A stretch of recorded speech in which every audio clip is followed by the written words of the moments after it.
Okay, folks. Hi, I'm Natalie, and you're listening to It's All Light. Welcome back. Sorry I missed last week. Things just can become crazy, and I'm still working on getting ahead and having my guests planned out. But last week, which is now this week's episode, is a Chat with Nat episode, and I'm excited to chat with you all because I feel like it's been a long time since I have really shared a lot on the podcast. And so, if you're new here, welcome. I hope that you enjoy my podcast, which is centered around light and passion. What are you passionate about? Where is the energy in your life at right now, in general? And how do you increase that light? How do you increase that passion? And what do you light up about when you talk about your favorite thing? And what is that favorite thing? So, all that being said, I don't know if I've truly answered mine. I think every episode I'm sparked with, ooh, I think I could have a passion in that. Or there's some episodes where I'm like, oh, that's for sure one of my passions. And that's just connecting with people, and the guests I have on here is so fun. I've also realized that the dating episodes do really, really well because that's the demographic we're in. So I'm going to touch on dating a little bit today. And we're going to keep this probably like 10 minutes, 10, 15 minutes. So stick around. It's going to be entertaining. I take polls on my Instagram at NattieB, NattieBaugh. Give me a follow. I had an Instagram for It's All Light, but I don't use that very often, at least not right now. But yeah, a few other things I wanted to talk about today was a book I'm reading for book club. I just finished and it was amazing, as well as just like life updates. So to get started, we'll just start with the life updates. My brother got home from his mission in Ecuador, and it's been so fun having him home. We took a trip to Nashville. Oh my gosh, you guys. Please shoot me a text or DM if you want my Nashville recommendations. I loved it. It was so, so great. And yeah, we have just a few more family trips, just hanging out. I feel like this has been a very interesting year. And I'm going to be recording an episode that I'll release in 5 years about everything that has gone on. And I want to write a book about my life. So stay tuned, folks. It's gonna be fun. There's a lot and so many lessons, and I've been reading lots of different books. I have recently started Attached. It's the book about your attachment styles with your family, as well as with like your parents, as well as with your romantic relationships. So maybe I'll share a few things from that book wherever I put that book. I don't have it with me right now, so maybe we'll do that next time. But a few random polls I took on my Instagram last week was, how do people make decisions? Because that is just, I feel like I touch on that every Chat with Nat episode just because it's so prevalent on my mind. And I was like, are more people feeling or logic based? And most people said both, right? You have to have both. But I want you to pay attention to, when you have to make a decision, what jumps first? Is it your heart or is it your mind logically saying, oh yeah, that's a good idea? Or is it like, oh no, I just like feel like I want to do this? So that's just something to pay attention to. I think that's something that therapy has taught me. So that was just I was just curious what people thought about that. So yeah, 9 people said feelings, 9 people said logic, and then 46 people said both. And then I asked, what's your favorite thing about life right now? One said, seeing God's hand in my life daily. Someone said sunshine and learning. Someone said family. Someone said finding the little things that make me happy. And someone said being married for real. So that's fun. And then I asked people what books they're reading right now. And just because I'm starting to get better into my reading habits, someone's reading the Book of Mormon and a book called Masters of the Air. Someone's reading a book called Good Inside and The Inheritance Games, and The Strangest Secret in the World by Earl Nightingale, and Five Broken Blades, and the ACOTAR series, and A Wedding in Lake Comp. So, those are all kind of fun.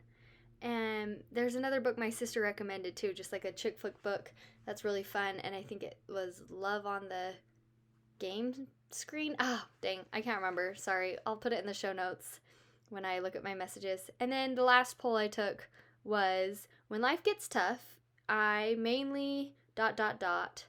exercise, trust God, or turn to God, watch a movie / social media, or sleep.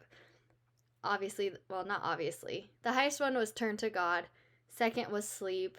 Third, exercise. Fourth, watch a movie or get on social media.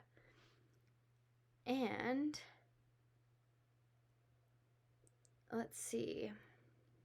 Yeah, those were all just the random polls. That is just how my brain works. I think of a random question and I'm like, ooh, I wonder what people think about that. Ooh, I also asked if people drink energy drinks. 26 said yes, 45 said no, and many people commented saying they're so bad for you. And anyways, I was just curious. Most of what I think about is based out of curiosity. Like, I just like knowing things. And so there's just fun random polls for this chat with Nat. And I'll end with dating, but real fast, I'll just share about our book club book that me and my friends are reading.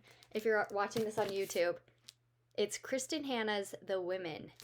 It is so good. It's about a girl who goes to Vietnam as a nurse during the Vietnam War, and it shows her life like before the war and during the war and after the war. And I did not know like hardly anything about the Vietnam War before this book, but this is a historical fiction, so most of these are based from true life experiences, and it's just a very intense but so good book. Written beautifully. I couldn't recommend it enough if you love historical fiction and if you love kind of war stories and just life and romance and figuring it out and getting through tough times. Like, it's really good. So that's that book.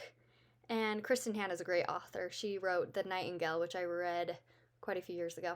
Anyways, if you have more questions about that, I obviously love talking about it. So on to just a few thoughts about dating. I feel like dating is just so interesting, and I feel like my view on dating has really shifted in the last year, maybe the last 2 years, honestly. I feel like I've focused on it less, but only just, I think it's just because my perspective has shifted, you know, like I think I've been less inclined to just go on a billion dates and try to find someone I want to be with, you know. It's more that second part, I guess, like who do I really just want to spend my time with? What does that look like? Do they make my life better? Do I make their life better? And in any and all relationships, what are the things I'm doing to make it a better relationship? Like, how am I communicating? And I notice this when I'm with my family, like my parents and my siblings, like how do I treat them? Because honestly, how you treat your siblings is how you're probably eventually going to treat your husband or spouse, you know? And so just being more mindful of what I can do now to be the right person, to find the right person.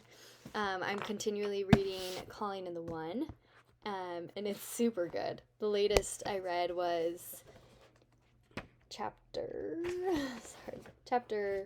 completing your past. So it's just kind of remembering your history and allowing loss. Like, to give oneself over to love and marriage is to say yes to death. Like, just like a new perspective on just like your past relationships, what you've gained and lost, but like opening up for more and like creating the life you want, but like it's broken down for you then to build up. Anyways, that was really good. I love this quote. It says, "We must be brave enough to allow the organic ebb and flow of life and learn to value those things that can be found only in letting go, a deepening of our commitment to ourselves, a resolve to stop settling for less, and a learning to love our own company." Anyways, so that's my dating thought for the day. Oh, as well as the attachment styles, right? Avoidant, anxious, and secure.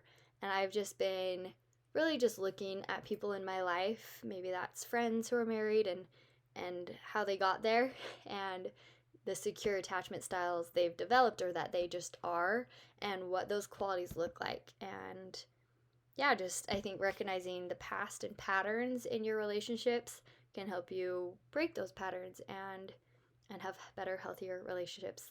Anyways, you guys, I will do another big segment on dating. I'll do some polls just because it really is interesting, especially because I think it's changed since my first podcast episode, which was dissecting dating. Go give it a listen. It's kind of, it might be outdated, but it's like, I don't know, just kind of interesting.